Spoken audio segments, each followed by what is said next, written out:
కార్తీక పౌర్ణమి సందర్భంగా ప్రకాశం జిల్లాలోని శివాలయాల్లో భక్తులు పోటెత్తారు. పామూరులోని శ్రీ వల్లి భుజంగేశ్వర స్వామి ఆలయం భక్తులతో కిటకిటలాడింది. మహిళలు ఆలయ ప్రాంగణంలో కార్తీక దీపాలు వెలిగించి శ్రీ వల్లి భుజంగేశ్వర స్వామికి పాలతో నెయ్యితో అభిషేకించి ప్రత్యేక పూజలు నిర్వహించారు.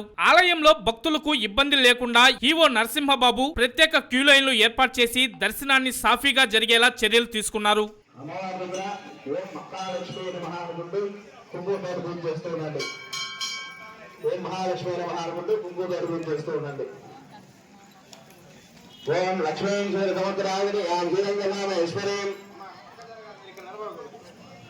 లక్ష్మీశ్వర సముద్రాదిని శ్రీరంగరామేశ్వరీం భాసే భూతృగస్మేవనాం లోకైకదేవాంగరాం శ్రీమన్మండగనాక్షలబ్రహ్మేంద్రగంగాధరాం త్వాం త్రైలోక్యగుణందరీం సరసిజా వందేముకుందప్రియాం యుద్ధలక్ష్మీర్వాక్షలక్ష్మీ జయలక్ష్మీ వనస్పతి శ్రీలక్ష్మీ ధనలక్ష్మీశ్చ ప్రతిర్నామముగర్వదా వరాంగుదేవాధిపతిముద్వాం జగదీశ్వరీం త్వాం సర్వమంగళమాంగళ్యే శివే సర్వార్థసాధికే